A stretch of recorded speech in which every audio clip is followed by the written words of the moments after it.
Hati-hati, antrean panjang di depan gerobak itu seringkali bukan tanda keberhasilan, tapi awal dari jebakan modal yang gak akan pernah balik.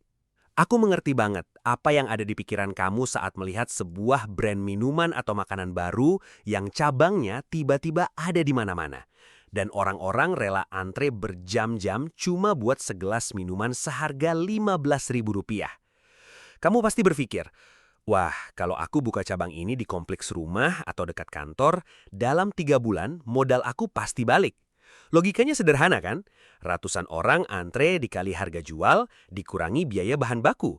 Hasilnya adalah keuntungan besar. Tapi di sini, aku mau mengajak kamu melihat lebih dalam, melampaui apa yang mata kamu lihat di permukaan. Karena jujur saja, di dunia bisnis franchise kekinian, antrean itu seringkali adalah sebuah pertunjukan yang sudah diatur sedemikian rupa. Ini yang aku sebut sebagai babak pertama, jebakan visual. Kamu harus paham bahwa secara psikologis, manusia itu punya kecenderungan herd mentality atau ikut-ikutan. Begitu kita melihat kerumunan, otak kita secara otomatis menganggap bahwa produk tersebut punya nilai yang tinggi. Serius, para franchisor nakal sangat paham soal ini. Mereka nggak cuma jualan produk, mereka jualan ilusi permintaan. Seringkali, antrean yang kamu lihat itu bukan 100% pembeli organik. Aku pernah melakukan riset kecil-kecilan dan menemukan fakta bahwa beberapa brand sengaja memperlambat durasi penyajian di minggu-minggu awal pembukaan, hanya supaya antrean mengular ke jalan.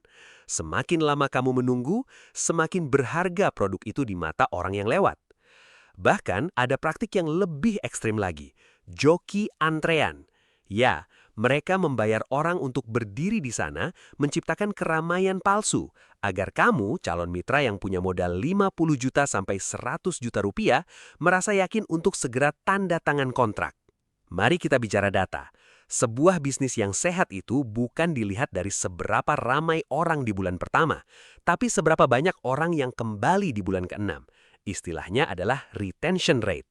Dalam banyak kasus franchise viral, retention rate mereka itu jeblok, seringkali di bawah 10%. Artinya, dari 100 orang yang antre di awal, hanya 10 orang yang mau beli lagi. Kenapa? Karena produknya nggak punya moat atau keunggulan kompetitif selain faktor viral tadi. Begitu rasa penasarannya hilang, atau ada brand baru yang lebih estetik muncul, konsumen kamu bakal pindah dalam semalam. Kamu juga perlu waspada dengan taktik artificial scarcity atau kelangkaan buatan. Pernah nggak kamu lihat gerai franchise baru yang jam 2 siang sudah pasang tulisan sold out? Seringkali itu bukan karena mereka benar-benar kehabisan bahan baku secara alami, tapi karena stoknya sengaja dibatasi, agar orang merasa ada urgensi untuk datang lebih pagi besok. Ini murni strategi untuk memancing FOMO kamu sebagai investor. Aku ingin kamu bertanya pada diri sendiri, sebelum mengeluarkan uang tabungan yang kamu kumpulkan dengan susah payah, apakah kamu sedang membeli sebuah sistem bisnis yang kuat, atau kamu cuma sedang membeli panggung sandiwara yang masa tayangnya cuma 3 bulan? Karena faktanya, saat antrean itu hilang, dan aku jamin antrean itu akan hilang, yang tersisa hanyalah kamu, gerobak yang sudah nggak dilirik orang, dan tumpukan bahan baku dari supplier yang harganya jauh lebih mahal dari harga pasar. Kita akan bedah lebih dalam soal rahasia supplier ini di bagian berikutnya. Tapi poin yang ingin aku tekankan di sini adalah, jangan pernah ambil keputusan bisnis cuma pakai mata. Gunakan logika, hitung lifetime value dari konsumennya, dan jangan biarkan visual antrean menutupi realita angka di laporan keuangan yang sebenarnya. Karena bisnis yang cuma mengandalkan visual tanpa fundamental, itu bukan investasi. Itu cuma donasi buat pemilik brand pusat. Sekarang, mari kita masuk ke inti masalahnya. Aku ingin kamu mengubah perspektifmu sejenak. Selama ini, saat melihat antrean panjang di gerai minuman kekinian, kamu mungkin berpikir, wah, untung banget ya jualan minuman ini, sehari bisa laku ratusan cup. Tapi, disinilah plot twist-nya. Pemilik brand atau franchiser tersebut sebenarnya tidak sedang jualan minuman. Produk asli mereka bukan es teh, bukan ayam goreng, dan bukan kopi. Produk asli mereka adalah mimpi menjadi pengusaha dan bahan baku. Dalam dunia bisnis, ada perbedaan besar antara B2C dan B2B. Nah, franchiser viral ini sebenarnya bermain di ranah B2B yang dibungkus seolah-olah B2C. Target market mereka bukan orang haus yang lewat di pinggir jalan, tapi target market mereka adalah kamu. Orang yang punya modal 20-50 juta rupiah dan ingin punya penghasilan tambahan tanpa mau repot riset produk. Sekarang, mari kita bedah strukturnya secara transparan. Saat kamu membayar paket kemitraan, katakanlah harganya 30 juta rupiah, kamu akan mendapatkan booth, peralatan, dan stok awal. Secara psikologis, kamu merasa sudah memiliki bisnis. Tapi kalau kita bedah biaya produksinya, peralatan yang kamu terima itu nilai aslinya mungkin hanya 10 atau 15 juta rupiah jika kamu beli sendiri di supplier alat dapur. Sisa 15 jutanya, itu adalah keuntungan bersih bagi franchiser yang sudah terkunci di depan. Mereka sudah mendapatkan return on investment atau balik modal di hari pertama kamu menandatangani kontrak. Mereka tidak perlu menunggu jualanmu laku atau tidak. Selama kamu membayar paket tersebut, misi mereka sudah sukses 80%. Lalu dari mana 20% sisanya? Tentu saja, dari bahan baku wajib. Ini adalah strategi printer dan tinta. Kamu mungkin membeli printernya dengan harga murah, tapi kamu dipaksa membeli tinta original dari mereka seumur hidup dengan harga yang sudah di markup tinggi. Kamu dilarang keras membeli bubuk perasa atau gelas dari pasar luar atas alasan menjaga standar rasa. Padahal itulah cara mereka mengunci margin. Seringkali harga bahan baku dari pusat itu 30-50% lebih mahal daripada harga komoditas serupa di pasar. Sekarang, kenapa aku sebut bertahan cuma 3 bulan? Karena disinilah siklus honeymoon phase itu berakhir. Bulan pertama, kamu ramai karena efek FOMO. Semua orang penasaran karena viral di media sosial. Bulan kedua, pelanggan lama mulai bosan, tapi masih ada pelanggan baru yang datang. Bulan ketiga, tren meredup. Kompetitor dengan brand viral baru muncul tepat di seberangmu. Di titik inilah realita yang sebenarnya menghantam. Ketika omsetmu turun 50%, kamu baru sadar bahwa biaya operasionalmu, mulai dari sewa tempat, gaji karyawan, hingga harga bahan baku dari pusat yang mahal, membuat profit marginmu menipis atau bahkan minus. Franchisor tidak akan merasa rugi saat tokomu sepi di bulan keempat. Kenapa? Karena mereka sudah mendapatkan untung besar dari biaya kemitraan di awal. Mereka tidak menanggung biaya sewa ruko kamu, dan mereka tidak membayar gaji karyawanmu. Semua resiko operasional itu ada di pundak kamu sepenuhnya. Inilah yang aku sebut sebagai asimetri resiko. Franchisor mendapatkan kepastian untung di depan, sementara kamu sebagai franchisee menanggung ketidakpastian resiko di belakang. Mereka menjual skema keberhasilan, tapi yang kamu beli sebenarnya adalah tiket untuk mencoba. Data menunjukkan bahwa bisnis yang hanya mengandalkan viralitas tanpa fundamental produk yang kuat biasanya akan mencapai titik jenuh dalam waktu 90 hingga 120 hari. Jika dalam waktu singkat itu kamu belum balik modal, yang mana hampir mustahil untuk paket kemitraan menengah ke atas, maka kamu sedang berada dalam masalah besar. Jadi ketika kamu melihat iklan kemitraan dengan klaim balik modal dalam 2 bulan, aku ingin kamu bertanya satu hal. Apakah angka itu dihitung dari margin penjualan produk, atau itu hanya proyeksi optimistis untuk menarik orang membeli paket kemitraannya? Jangan terjebak dengan visual antrian yang kamu lihat di video promosi. Antrian itu bisa diciptakan, tapi arus kas yang sehat tidak bisa dipalsukan dalam jangka panjang. Di bagian selanjutnya, aku akan tunjukkan kepadamu bagaimana caranya mendeteksi mana franchise yang benar-benar punya sistem kuat dan mana yang cuma sekedar pabrik booth yang menyamar jadi brand kuliner. Sekarang, aku ingin kita masuk ke area yang paling jujur dalam bisnis, yaitu matematika. Di dunia bisnis, angka itu tidak pernah berbohong, meskipun presentasi PowerPoint dari tim sales franchise bisa sangat manipulatif. Aku mau kamu benar-benar memperhatikan bagian ini, karena disinilah letak perbedaan antara pengusaha yang benar-benar cuan dengan pengusaha yang cuma sekedar sibuk. Banyak orang terjebak saat melihat simulasi bisnis di brosur-brosur cantik. Mereka melihat omset harian 2 juta rupiah, lalu berasumsi keuntungan bersihnya pasti besar. Padahal, Jantung dari bisnis kuliner atau franchise retail itu ada pada COGS atau yang sering kita sebut HPP, harga pokok penjualan. Dalam skema franchise viral, kamu harus paham kalau pemberi kemitraan atau franchiser itu seringkali bertindak sebagai supplier abadi kamu. Mereka bukan untung dari royalti fee bulanan, tapi mereka mengambil untung dari selisih harga bahan baku yang wajib kamu beli dari mereka. Nah, disinilah jebakannya dimulai. Aku ingin kamu mencatat angka ini baik-baik. Margin kotor minimal yang aman untuk bisnis kuliner adalah 60%. Kenapa harus 60%? Mari kita bedah pelan-pelan.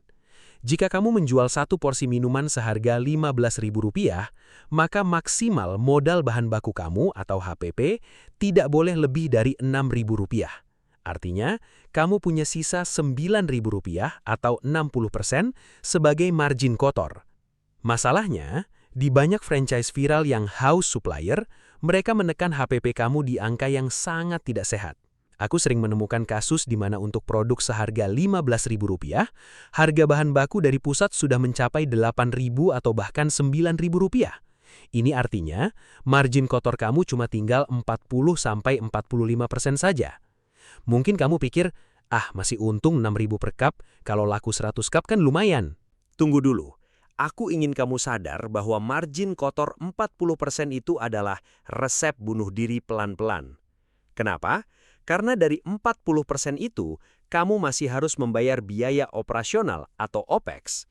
Kamu harus bayar sewa lokasi yang tiap tahun naik, gaji karyawan, biaya listrik, plastik, sedotan, hingga biaya promosi supaya orang mau datang. Di industri kuliner, biaya operasional rata-rata itu memakan 30-35% dari omset. Sekarang coba kamu hitung, jika margin kotor kamu hanya 40% dan biaya operasional kamu 35%, maka keuntungan bersih atau net profit kamu cuma tinggal 5%.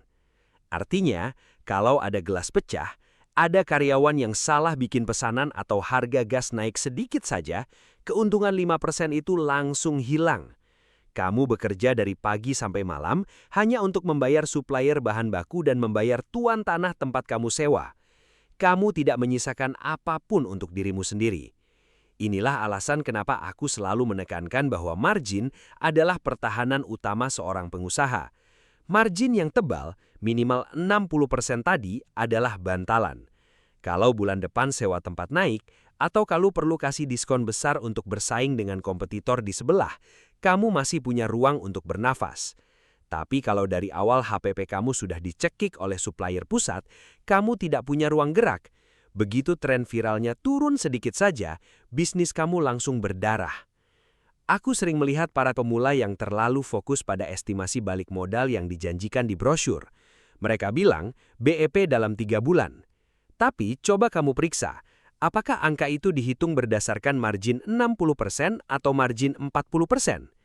Dan yang paling penting, apakah harga bahan baku dari supplier itu terkunci atau mereka bisa menaikkan harga seenaknya tanpa kamu bisa protes? Firm. Jika margin kotor kamu setelah biaya supplier berada di bawah 60%, saran aku, jujur saja, bisnis itu tidak layak untuk dijalankan. Serius, kamu hanya sedang menyewa pekerjaan untuk dirimu sendiri dengan resiko yang sangat besar. Pointed, kamu bukan lagi seorang pengusaha, tapi kamu adalah tenaga pemasar gratisan bagi pemilik brand yang aslinya cuma mau jualan tepung dan bumbu ke kamu. Jadi, sebelum kamu tanda tangan kontrak apapun, aku ingin kamu ambil kalkulator, hitung setiap butir mutiara boba atau setiap sendok bubuk minuman yang mereka jual ke kamu. Final word, kalau matematikanya tidak masuk akal, jangan berharap keajaiban akan terjadi di lapangan. Serius, bisnis yang sehat dimulai dari matematika yang sehat di atas kertas.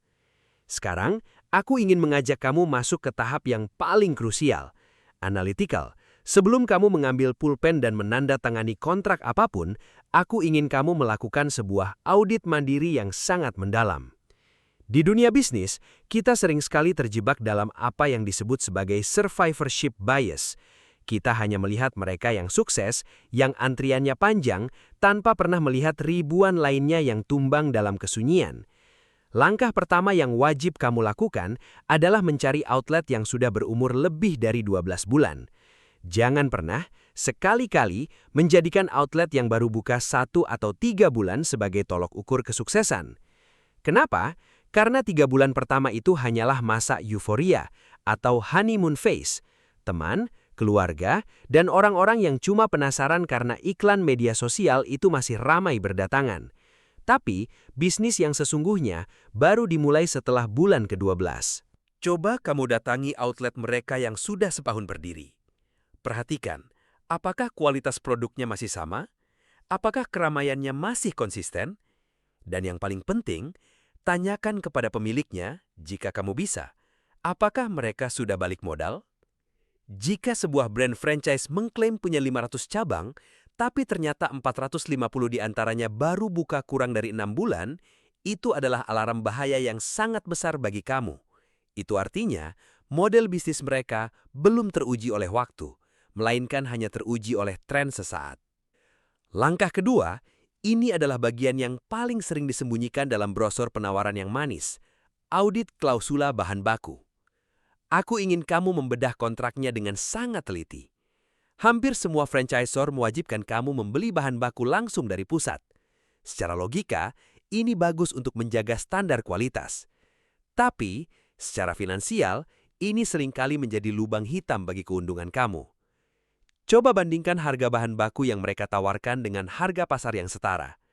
Seringkali, aku menemukan kasus di mana franchisor mengambil markup atau selisih harga hingga 30%, bahkan 50% di atas harga pasar. Misalnya begini, buduk minuman yang di pasar harganya Rp50.000 per kilogram, mereka jual ke kamu seharga Rp75.000 dengan alasan resep rahasia. Mari kita hitung dampaknya. Jika margin kotor kamu seharusnya 50%, tapi karena harga bahan baku yang di markup tinggi, margin kamu terpangkas menjadi tinggal 20% saja. Dari 20% itu, kamu masih harus bayar sewa tempat, gaji karyawan, listrik, dan biaya operasional lainnya. Akhirnya apa? Kamu bekerja keras dari pagi sampai malam, mengelola karyawan, menghadapi komplain pelanggan, tapi di akhir bulan sisa uangnya hampir nol. Secara teknis, kamu bukan lagi menjalankan bisnis untuk diri sendiri. Kamu sedang melakukan donasi terselubung kepada supplier atau pemilik brand. Kamu adalah agen pemasaran mereka yang paling rajin, yang menanggung semua risiko kerugian, sementara mereka mendapatkan keuntungan pasti dari setiap gram bahan baku yang kamu beli. Inilah alasan kenapa banyak franchise viral yang tutup dalam waktu singkat. Bukan karena produknya tidak laku, tapi karena strukturnya memang tidak dirancang agar kamu untung. Strukturnya dirancang agar mereka, sang supplier, tetap kaya. Tidak peduli apakah outlet kamu bertahan atau bangkrut bulan depan. Jadi, sebelum kamu melangkah lebih jauh, tanyakan pada diri kamu sendiri, apakah kamu ingin menjadi pemilik bisnis yang berdaulat, atau kamu hanya ingin menjadi perpanjangan tangan distribusi bagi supplier yang cerdik?